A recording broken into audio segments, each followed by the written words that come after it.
Dalawang milenyo, ang mga tao at mga halimaw ay nakipagdigma sa isa't isa. Ang digmaan ay naganap ng napakatagal na sa huli ay nakalimutan nila kung bakit sila nakikipaglaban sa unang pagkakataon. Gayunpaman, sa paglipas ng panahon, inayos ng mga tao at halimaw ang kanilang laban at nagsimula.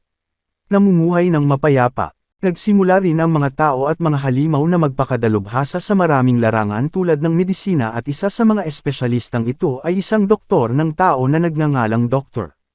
Glenn Litbate na nakatira sa Windworm, isang lungsod kung saan mapayapa ang pamumuhay ng mga tao at mga halimaw.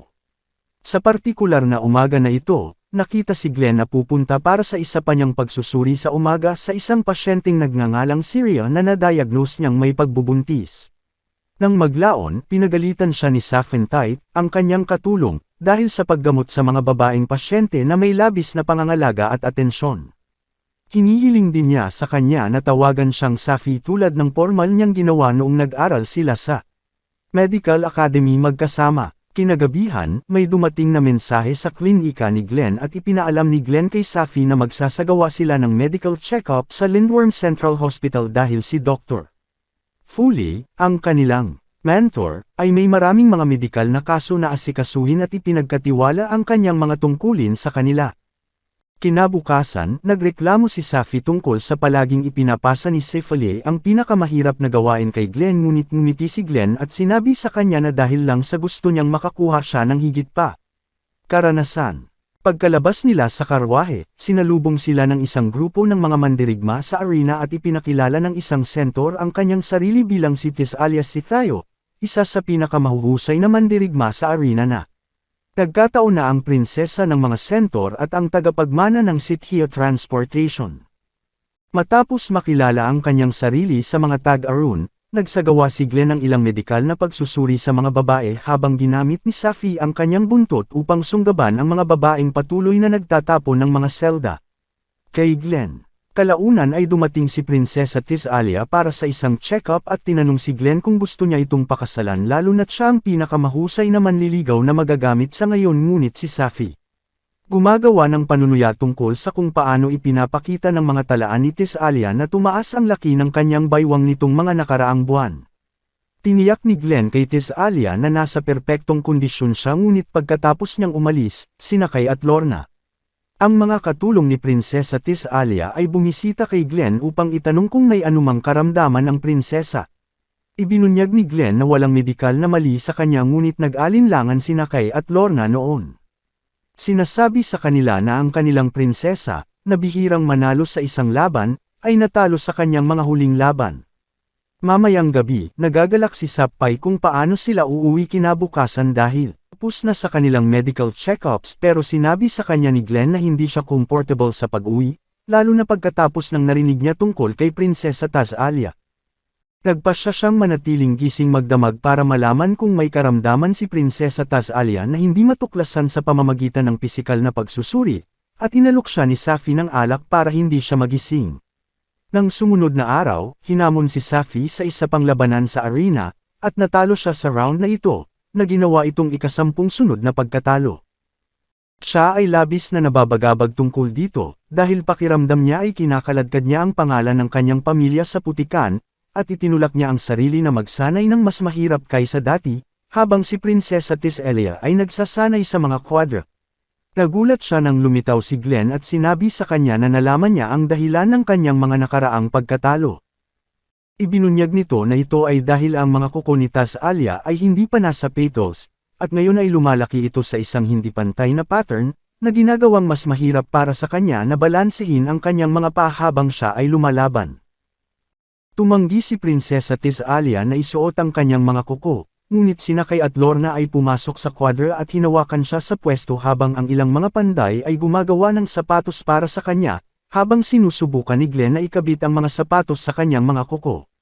Kapansin-pansing umuungol si Tisalia at hinawakan siya ni Sapi sa pwesto bago siya pinatahimik sa pamamagitan ng pagpupuno ng kanyang bibig. Ang mga sapatos ay sa wakas ay nakakabit, at si Tisalia ay nagalit kina Glenn at Saphentite para sa paggawa ng isang hindi kasiya siyang bagay sa isang prinsesa.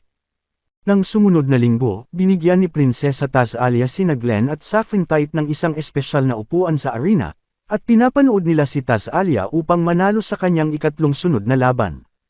Tinanong ni Safi kung bakit hindi kailanman nag-abala si Dr.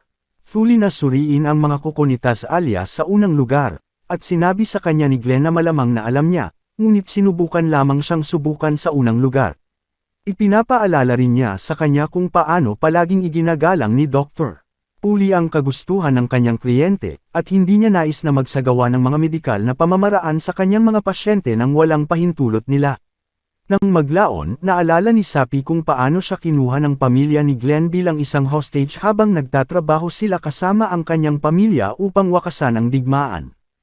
Ini-hostage siya ng pamilya ni Glenn kung sakaling magdesisyon ang kanyang pamilya na ipagkanulo sila. Gayunpaman, pinalaya siya pagkatapos ng digmaan. Gayunpaman, naging malapit sina Glenn at Safi sa kanyang pananatili sa kanyang pamilya, at nang dumating ang oras na umalis siya, pareho silang nalungkot dito. Ang relasyon ni Glenn kay Safi ay nagpukaw ng kanyang interes sa gamot para sa mga halimaw, kaya nagpasya siyang maging isang medikal na doktor na dalubhasa sa paggamot ng mga halimaw. Pagkatapos mag-enroll sa NIM, isang medikal na paaralan na nagsanay sa mga tao at halimaw sa medikal na mga halimaw, nagulat si Glenn nang matuklasan na nakipagsapalaran din si Safi sa larangan ng medisina. Nawala sa ulirat si Safi nang pumasok si Glenn at tinanong kung naubusan na siya. Pamahid ng sunblock. Napagtanto niya na tapos na talaga ang kanyang sunblock at iminungkahi ni Glenn na bisitahin nila ang Mero Waterways para kumuha ng mga supply. Hiniling ni Glenn kay Safi na ay pangako sa kanya na kukuha lang sila ng mga kinakailangang gamit dahil marami sila. Nang trabahong gagawin mamaya, ngunit nabighani siya sa iba't ibang bagay at huminto sa tindahan ng regalo. Sa kanyang pag-uwi, nakatagpo sila ng isang batang sirena na nagngangalang Lulalahain, at hinikayat niya sila upang bumili ng isang bagay mula sa kanyang tindahan. Tinanong siya ni Safi kung ano ang kanyang ibinebenta at sinabi ni Lulala sa kanila na siya ay isang mahusay na mang-aawit. Hiniling ni Glenn kay Lulala na kumanta ng 2 kanta sa halaga ng isa at ipinangako niyang babayaran siya nito. Pagbibigay sa kanya ng medikal na pagsusuri. Nabihag ni Lulala sina Glenn at Safi sa kanyang malaanghel na boses, ngunit bigla siyang huminto habang kinakanta ang kanyang unang kanta. Nag-aalok si Glenn na suriin siya sa isang pribadong lugar at hiniling niya sa kanilang Mero Water na kunin sila. Sa isang lugar na tahimik, dinala siya ng sirena sa kanal at pagkatapos suriin ni Glenn si Lulala, napagtanto niya na ang mga hasang nito ay huminto ng mahusay dahil halos palaging nasa labas ng tubig. Ibinunyag pa niya na ang kanyang katawan ay nasanay na kung paano siya patuloy na huminga gamit ang kanyang mga baga na nagsisimula ng makalimutan kung paano huminga sa ilalim ng tubig. Sinabi ni Lulala kay Glenn na kailangan niyang manatili sa ibabaw ng tubig para kumanta sa mga dumadaan at kumita ng sapat. Pera para alagaan ang kanyang ina at mga kapatid. Habang ipinapaliwanag niya ito kay Glenn, isang batang lalaki sa paligid ang nalunod at lumangoy si Lulala para iligtas siya. Hiniling sa kanya ni Safi at Glenn na patnubayan sila sa direksyong iyon, ngunit sinabi iyon sa kanila ng merman. Hindi niya ito magagawa dahil napakalakas ng agos ng kanal nang mabaligtad lamang ang bangka. Dinala ni Lulala ang batang lalaki sa pampang at sinubukan ni Glenn na buhayin siya. Ngunit pagkatapos niyang magtagumpay sa paggising sa batang lalaki, napagtanto ni Glenn na nalulunod si Lulala at mamatay siya pagkatapos niya. Lumalangoy si Glenn sa ibabaw habang karga-karga siya at sinubukan niyang tulungan siya sa paggamit ng kanyang hasang para huminga sa ilalim ng tubig.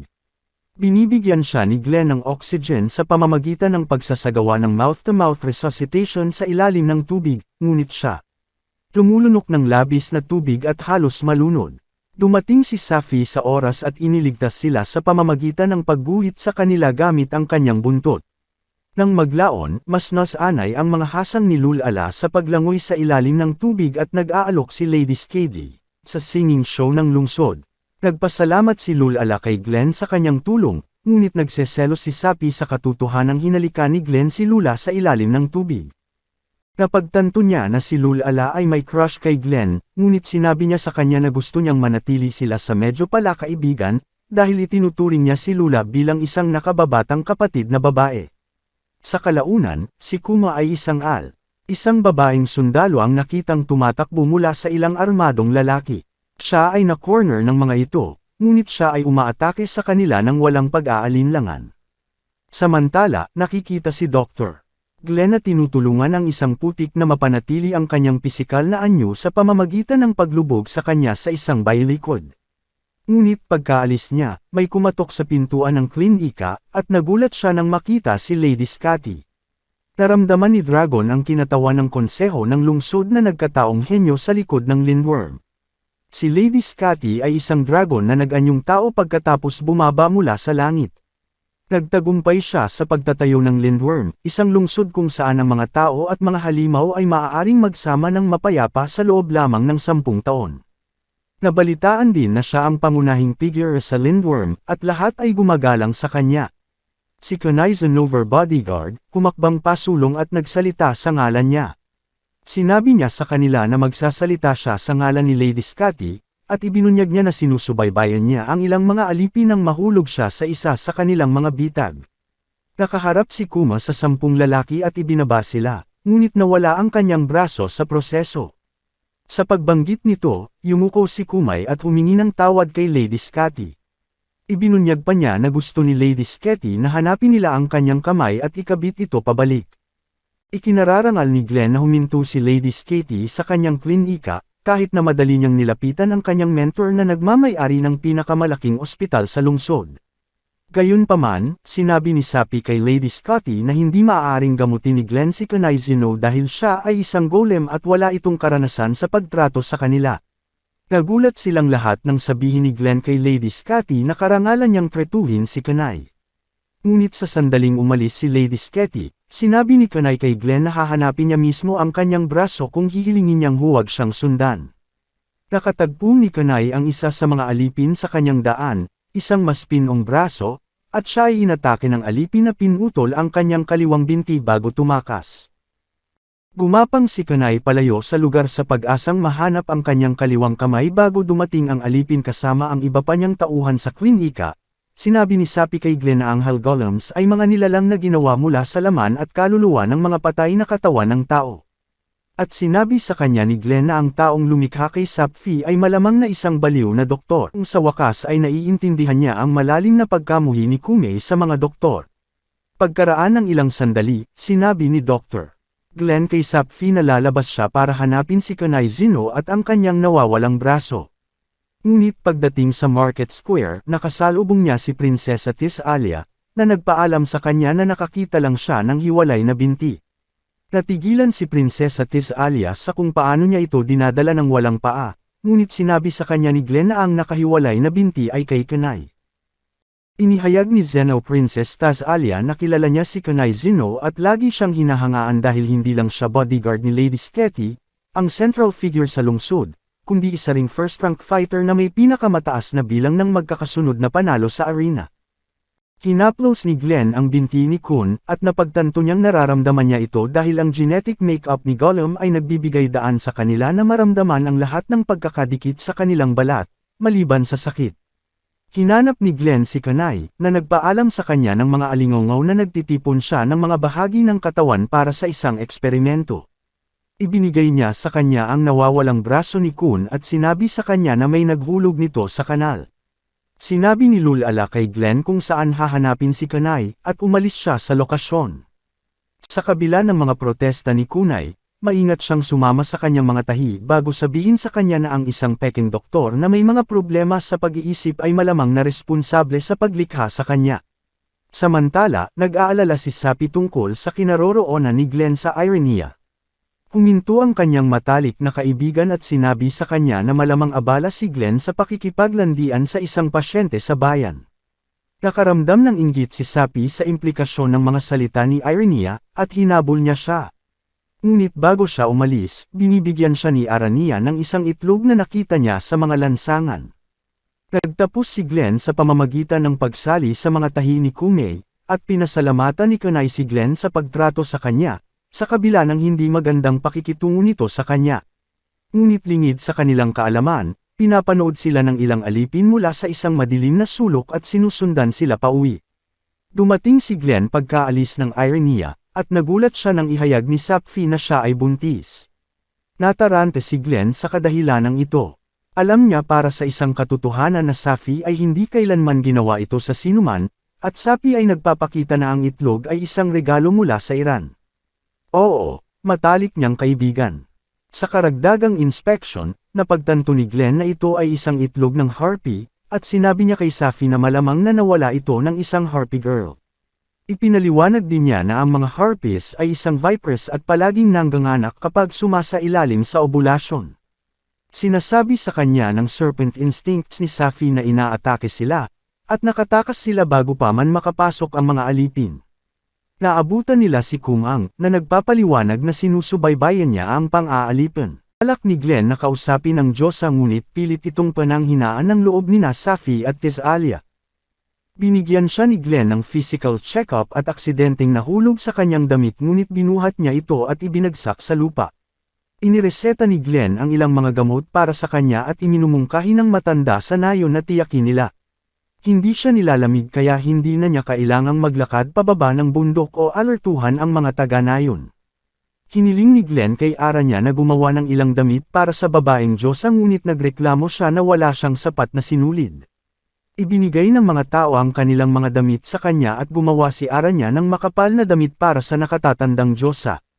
Nang maglaon, binisita ni Ili si Glenn at nagbigay ng imbitasyon para sa seremonya ng Waterway Commemoration. Pagkatapos niyang umalis, ipinahayag ni Prinsesa Tisalia na si Ili ay nagtatrabaho na ngayon bilang isang mensahero sa ilalim ng Scythia Transportation System. Si Glenn ay lumalabas sa isang date kasama si Prinsesa Tisalia at pinasalamatan niya ito sa kanyang pagpayag na magsakripisyo. Kanyang sarili para sa mga taga-nayon ngunit pinutol sila ni Safi. Inamin ni Safi na si Prinsesa Tisalia ay gumawa ng isang walang pag-iimbot na aksyon at hinangaan niya siya gayunpaman. Ang kanyang mga aksyon ngayon ay nagpapatunay na siya ay isang mabigat na kalaban sa karera para sa puso ni Glenn. At hindi siya papayag na magkaroon sila ng ilang oras na mag-isa. Nang sumunod na araw ay dumating sila sa seremonya ng Waterways Commemoration at nakasalubong nila si Lady Skady na nagpaalam sa kanila kung paano nananahi si ara niya ng mga damit para sa mga sirena. Sinabi rin niya sa kanya na siya ay natutuwa na ang lahat ay nabubuhay ng mas masaya at mas mahusay na buhay at siya ay lumakad pasulong upang sabihin ang kanyang talumpati. Sinamahan siya ni Kunaya upang sabihin ang kanyang talumpati para sa kanya ngunit namatay si Lady Skady. Si Glenn ay nagmamadaling magsagawa ng medikal na paggamot at ang buong lungsod ay nagkagulo. Nang maglaon, nawala ang kaguluhan ng hapon at nagreklamo si Safi tungkol sa kung paano si Fully. Hindi sinabi sa kanila ang kalagayan ng kalusugan ni Lady Skady kahit na kaagad siyang dinaluhan ni Glenn. Dumating sila sa opisina ni Fully at niligawan niya si Glenn at ipinulupot ang mga galamay. Kanya pero nagseselos si Safi. Huminto siya sa paghaplos kay Glenn pagkatapos magreklamo na medyo tumanda na ito mula noong huli niya itong makita at malungkot na sinabi ni Safi na si Dr. Fully ay nahuhumaling pa rin sa mga binata. Sinabi sa kanila ni Fully na naniniwala si Lady Skady na mayroon siyang sakit na walang lunas at matagal na siyang nagkaroon nito ngunit tumanggi siyang magpagamot. Tiniyak niya sa kanila na madyay gising siya sa lalong madaling panahon dahil ang tanging sintomas na ipinakita niya ay alta presyon, gandang nutrisyon at maraming pahinga. Gayunpaman, ang kanyang karamdaman ay babalik ng buong lakas. Nang maglaon, huminto si Kanay sa klinika ni Glenn at sinabi sa kanila na si Lady Tule ay makasarili na nagsasabi na oras na niya para mamatay. Nakiusap siya kay Glenn na suriin siya ng palihim at ayusin. Gawin niya ito sa susunod na araw. Kinabukasan, dumating sina Glenn at Safi sa palasyo ngunit pinigilan ni Kanay si Safi na sundan si Glenn. Si Lady Skady ay natigilan nang makita si Glenn, ngunit napagtanto niya na hiniling sa kanya ni Kanay na suriin siya at pinapayagan niya itong dumaan sa check-up. Matapos siyang bigyan ng physical check-up, natuklasan ni Glenn na mayroon siyang tumor sa kanyang puso at sinuri niya ito ng masinsinan kaya napaungol siya. Sina Kanay at Safi ay pumapasok sa kanila at natigilan si Kanay nang makitang nakaluhod si Lady Skady kaya pinagbantaan niya itong papatayin. Ganap na sinusuportahan ni Safi ang kanyang mga desisyon, ngunit sa kanilang pagtataka, sinabi sa kanila ni Lady Skady na ayos lang siya. Safi at Glenn bumisita sa opisina ni Dr. Puey at sabihin sa kanya na ang Lady Skady maaaring gumaling ang sakit. Sinubukan nilang kumbansihin siya na tulungan sila ngunit sa una ay tumanggi siya dahil naniniwala siyang hindi papayag si Lady Skady na sumailalim sa operasyon. Sa huli ay pumayag siyang tulungan sila kung magtagumpay si Glenn na kumbonsihin si Lady Sketty na buhatin. Sa labas ng operasyon, ngunit hiniling niya sa kanila na kumuha ng isang taong bihasa sa paggamit ng sinulid at maraming kamay. Sinabi rin niya sa kanila na ang tao ay hindi kailangang maging sanay at iminungkahi ni Glenn na humingi sila ng tulong kay Aranya. Noong una ay tumanggi si Aranya na tumulong dahil kaya niya magkaproblema kung hindi matagumpay ang operasyon, ngunit sa huli ay pumayag siyang tumulong. Si Glenn at Safi ay umalis sa Aranya upang maghanda para sa operasyon ngunit si Glenn ay humingi ng paumanhin sa kanilang pag-uwi. Dahil napagtanto niya na si Aranya ay magdudulot ng maraming problema sa klinika. Kinabukasan ay tinanong ni Kanay si Lady Sketty kung may anumang improvement sa kanyang kalusugan ngunit sinabi sa kanya ni Lady Sketty na ganoon din ang kanyang nararamdaman. Dumating si Kanay sa klinika ni Glenn at pinayagan si Aranya na magsanay. Operasyon sa kanya lalo na't hindi siya tinatablan ng sakit. Nang maglaon ay sinabi sa kanila ni Glenn na aalis siya para sa pagawaan ng panday. Nakilala niya si Mim, isang mahiyaing cyclop na patuloy na nagkakaproblema.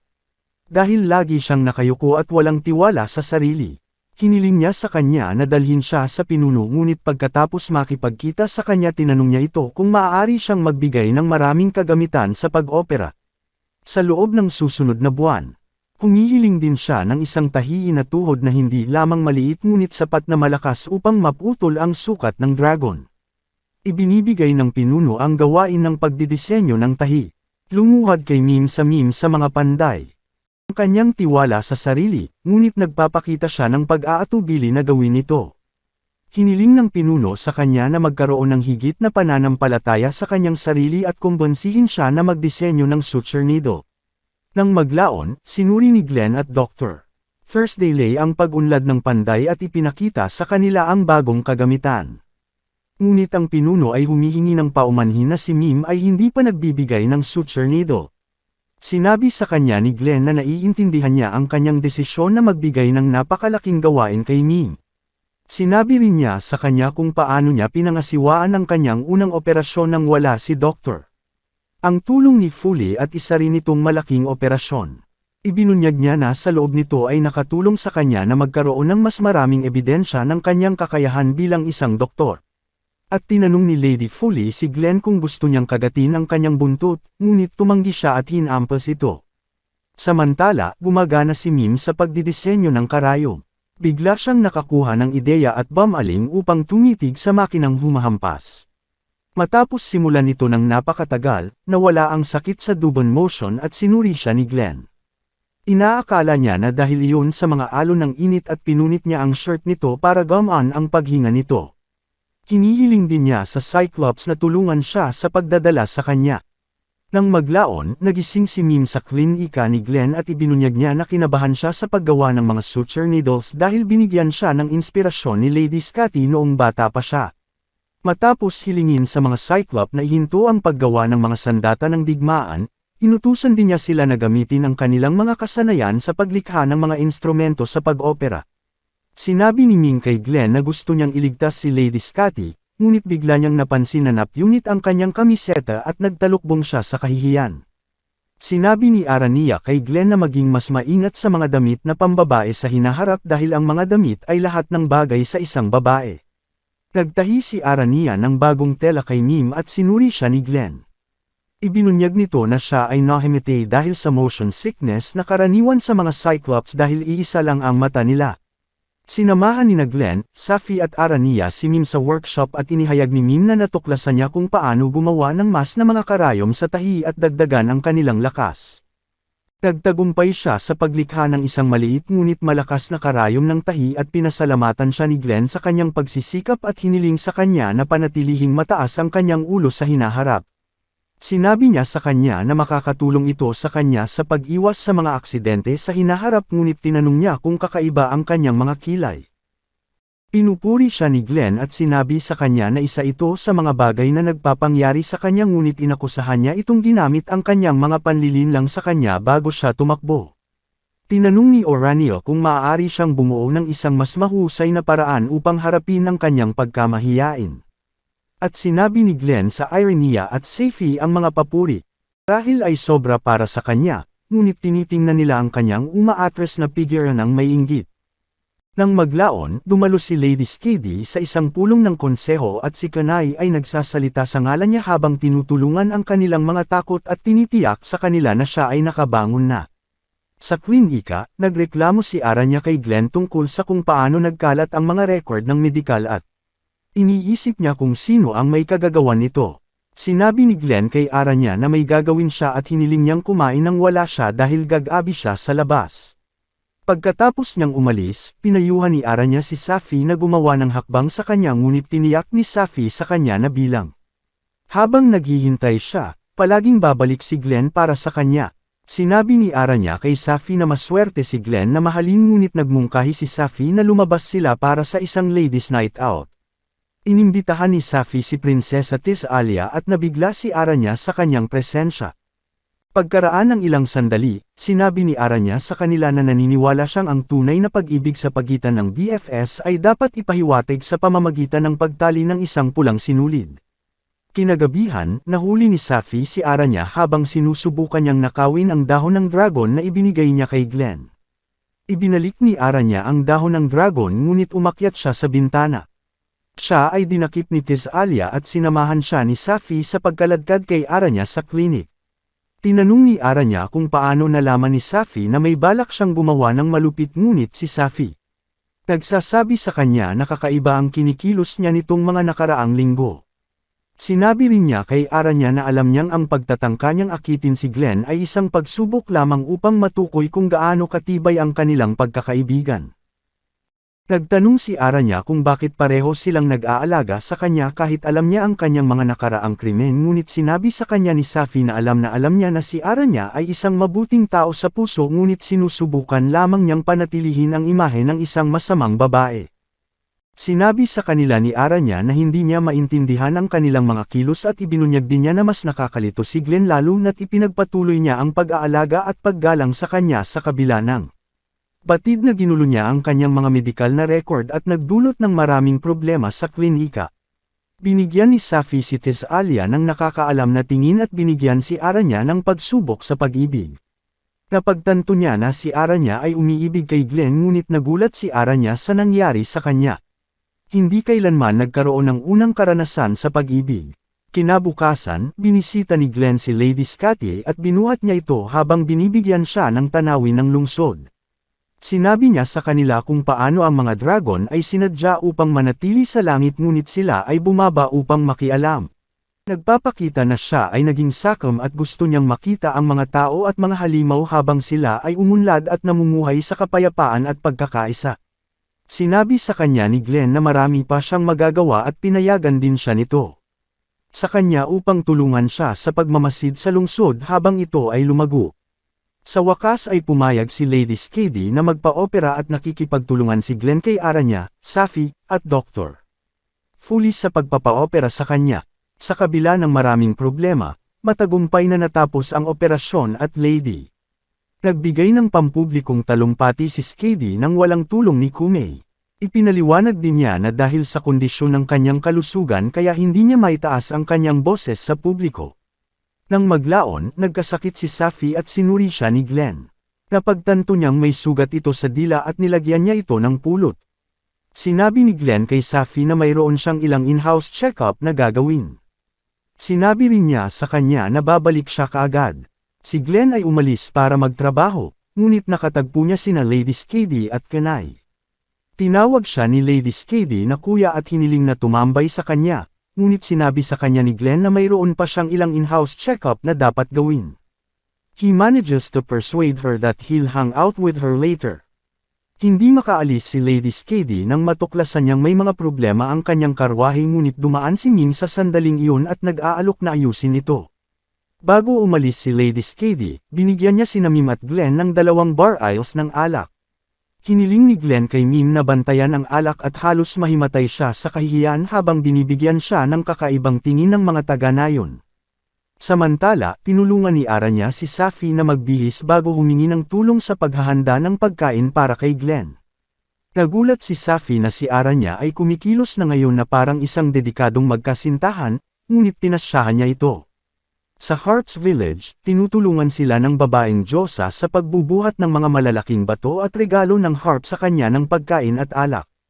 Gayunpaman, ipinahayag niya na dumating din siya na may dalang mga regalo ng pagkain. Ang matanda sa konseho ay nagreklamo tungkol sa pagkain na labis para sa mga taga-nayon at hiniling niya sa ilang mga scout na iregalo ang pagkain sa kanilang mga kaibigan sa Lindworm. Bumalik si Glenn kay Mim at humingi siya ng tawad sa paghihintay nito. Ipinaalam din niya sa kanya na si Prinsesa Tisalia at ang kanyang mga katulong ay nag-alok na tulungan sila sa pagdadala ng mga bar aisles ng alak. Inakay ni Kay si Mim habang tinutulungan siya sa pagdadala ng mga bar aisles ng alak. Princess Tisalia at Lauren A. drop Glenn sa klinik at nagulat si Safi nang dumating siya na may dalang bultong pagkain at alak. Sinabi niya sa kanila na lahat ng nakita niya sa pagbabalik ay binigyan siya ng pagkain bilang ara niya. Nananangis tungkol sa mga problemang nauugnay sa tulad ng pagsisiwalat ng pagkain sa mga tao.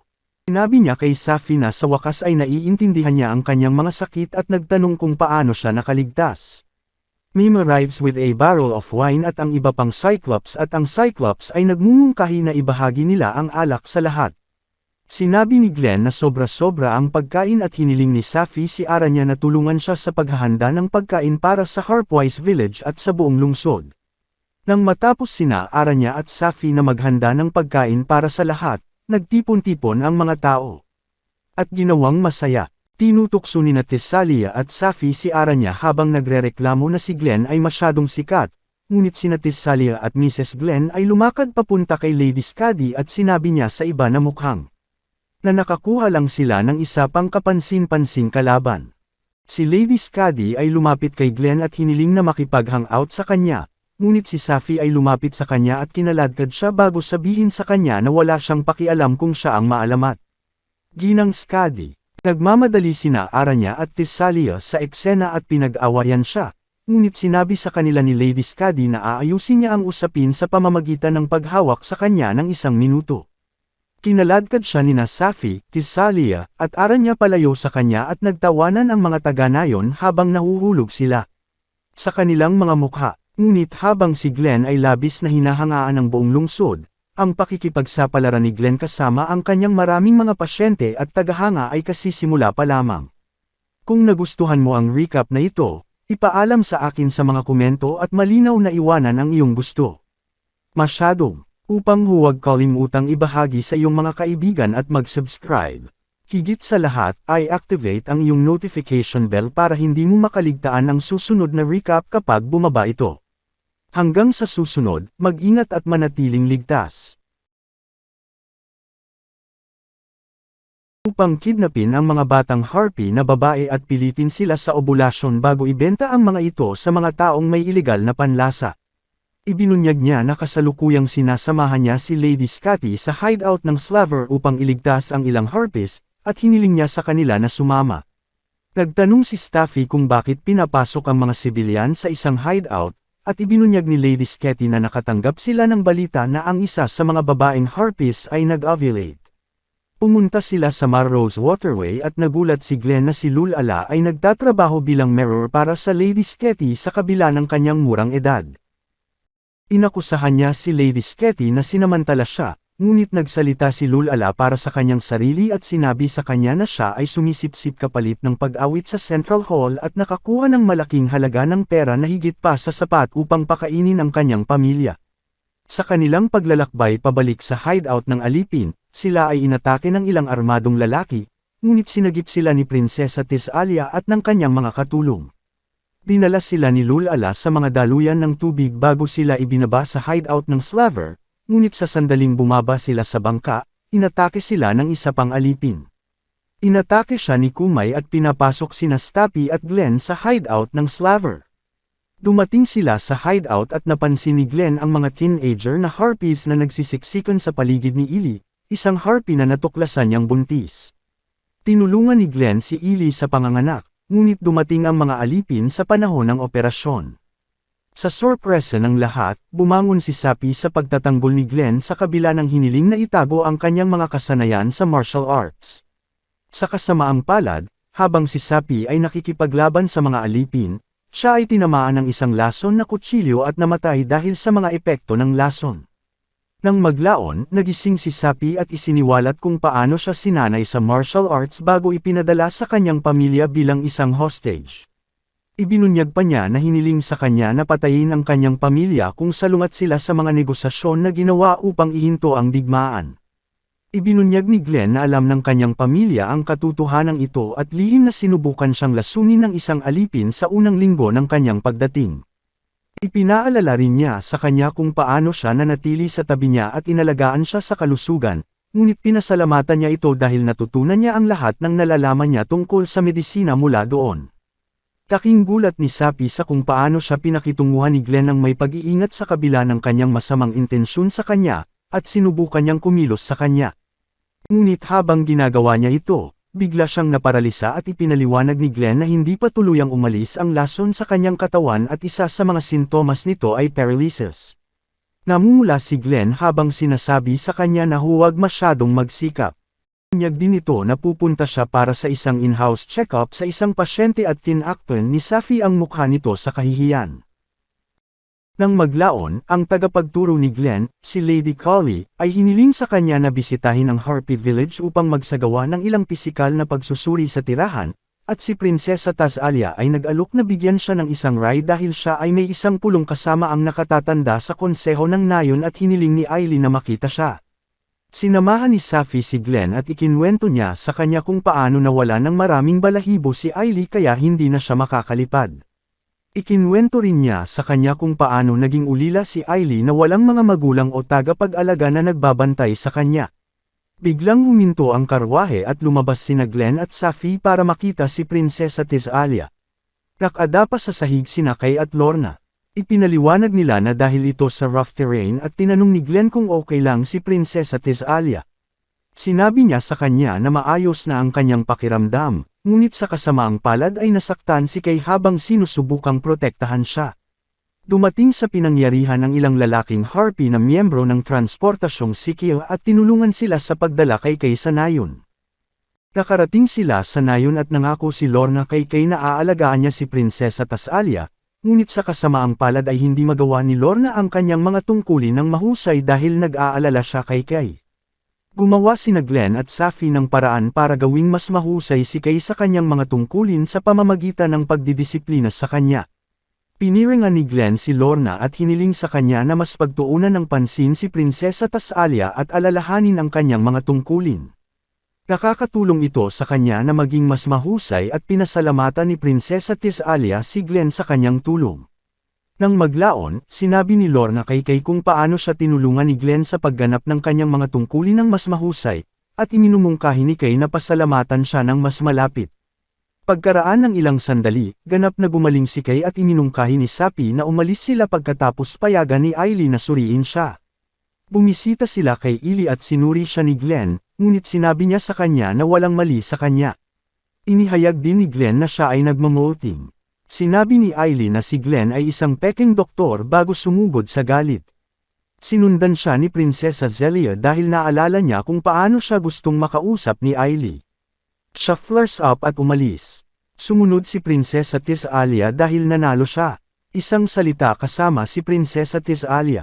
Hinarap ni Prinsesa Tazalia si Aileen at tinanong kung ano ba talaga ang pinagkakaabalahan niya. Sinabi sa kanya ni Ilya na gusto niyang maging isang manlalaban sa arena, ngunit sinabi sa kanya ni Tazalia na ang pakikipag-away ay tungkol sa kagandahang asal at ang isang bastos na batang babae na tulad niya ay hindi mananalo. Hinahamon ni Hili si Tazalia na makipaglaban sa kondisyon na siya ay magiging isang arena. Tanggap ni Tazalia ang hamon at nanalo siya sa laban, gayunpaman. Nakarating siya sa klinik ni Glenn na may gasgas sa leeg mula sa mga talon ni Ili. Tinanong ni Glenn kung hindi siya nasaktan ng husto, ngunit isiniwalat ni Tazalia na natalo niya si Ili sa isang tunggalian.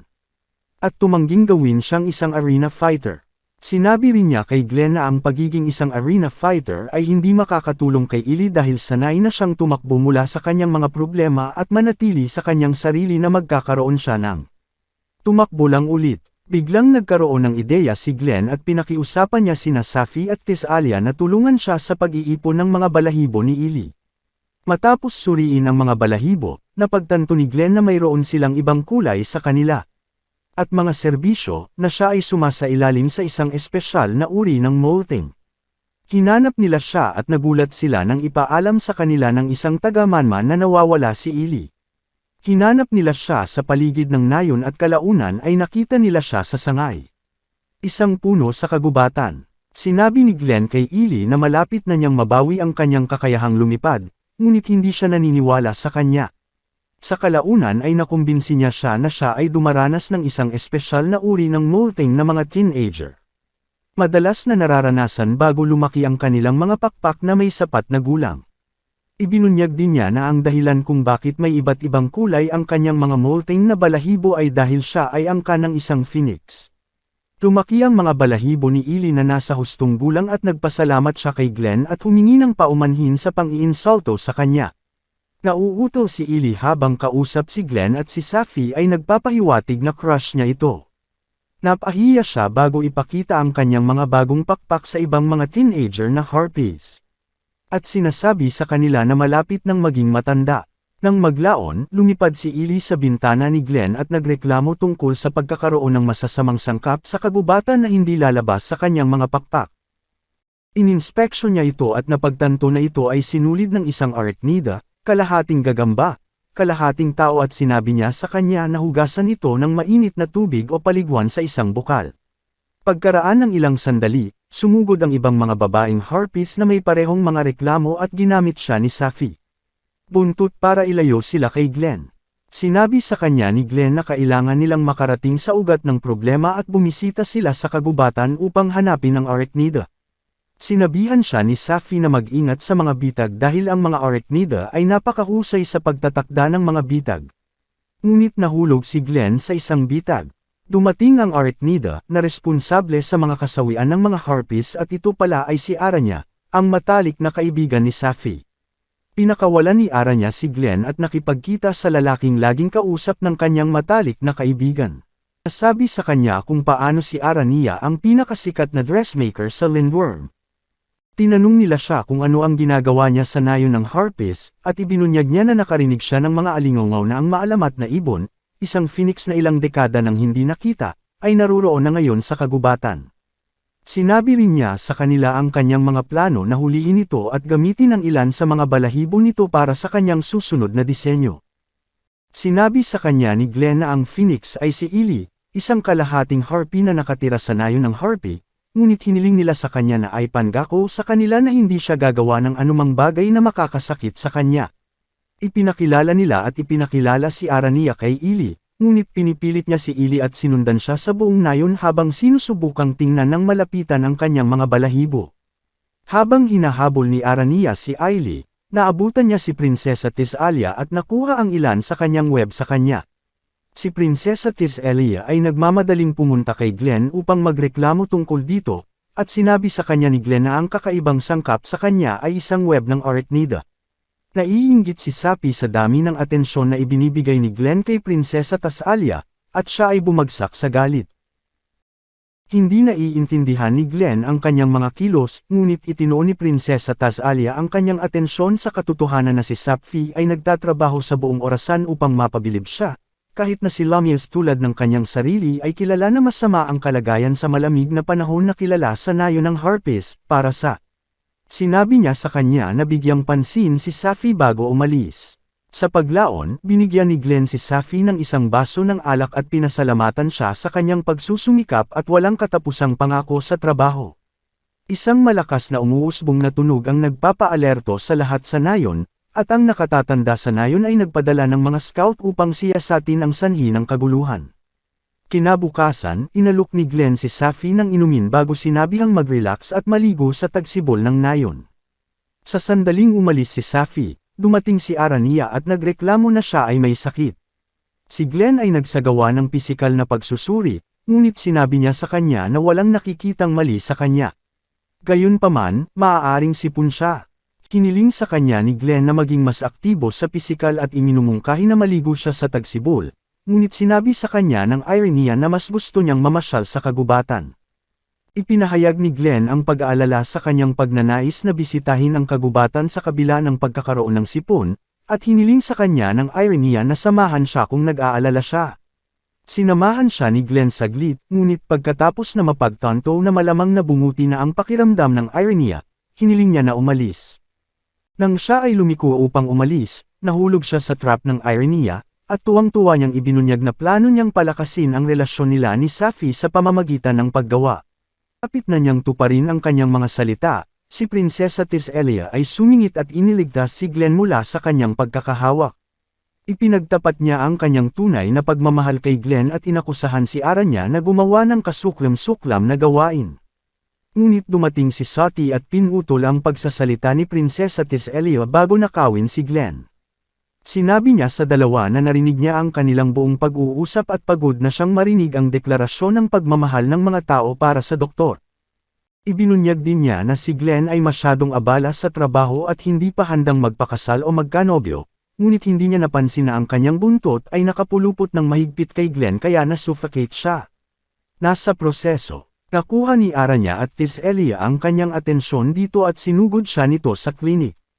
Matapos magising si Glenn, humingi ng tawad si Aranya para sa kanya ngunit sinabi sa kanya ni Glenn na naiintindihan niya. Na hindi niya talaga sinasadyang saktan siya. Nagload si Sati sa alak at sinubukan ni Glenn na paginhawahin siya. Humihingi siya ng paumanhin dahil hindi niya ito binibigyang pansin. Biglang ipinagtapat ni Sati ang kanyang pagmamahal para sa kanya at sinabi niya iyon sa kanya habang sinusubukan niya. Panatilihing kontrolin ang kanyang emosyon, napakaraming karapat-dapat na kalaban ang patuloy na gumagapang. Ipinahayag pa niya na habang hindi siya natatakot kay Aranya, natatakot siya kay Prinsesa Tisselia, na tila may tunay na damdamin para sa kanya. Pinipigilan ni Glenn ang kanyang mga takot sa pamamagitan ng pagsasabi sa kanya na bagamat hindi niya mahulaan ang hinaharap, siya lang ang nasyahang magbahagi ng isang baso ng alak sa ganitong paraan. Nanginginig ang lupa pagkatapos ng mga proklamasyon ni Glenn at ipinapalagay ni Sati na dahil ito kay Glenn. Cheesy lang ang sinabi pero nanginginig na naman ang lupa at lumabas sila para mag-imbestiga. Sinabi sa kanila ng matanda sa nayon na natuklasan ng mga taga-Manman na ang isa sa mga Diyos ng Harpy at nakatatandang Diyosa na kilala rin bilang isang higanti ay bumababa sa nayon. Hiniling ni Prinsesa Tisselia sa mga taga-nayon na lumipat dahil naniniwala sila na sila ay nasa ilalim ng sumpa at gusto sila ng higanting sirain. Hiniling niya kina Kay at Lauren na ihatid ang ilan sa mga Harpy na hindi makakalipad habang ang iba ay naglalakad pababa ng bundok. Habang sinasamahan ni Glenn ang mga taga-nayon, napansin niyang wala si Tisselia at tama ang pag-aakala niyang humarap siya sa jig ng mag-isa.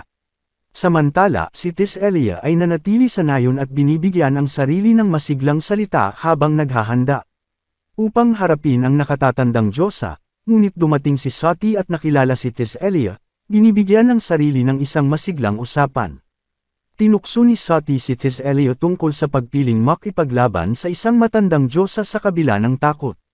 Kaking gulat ni Tisselia nang biglang sumulpot si Glenn at sinabi sa kanya na may mas magandang opsyon siya. Kung nagustuhan mo ang ating kwento ay huwag kakalimutan mag-like at mag-subscribe na din para malalaman mo kaagad kung may bago akong video.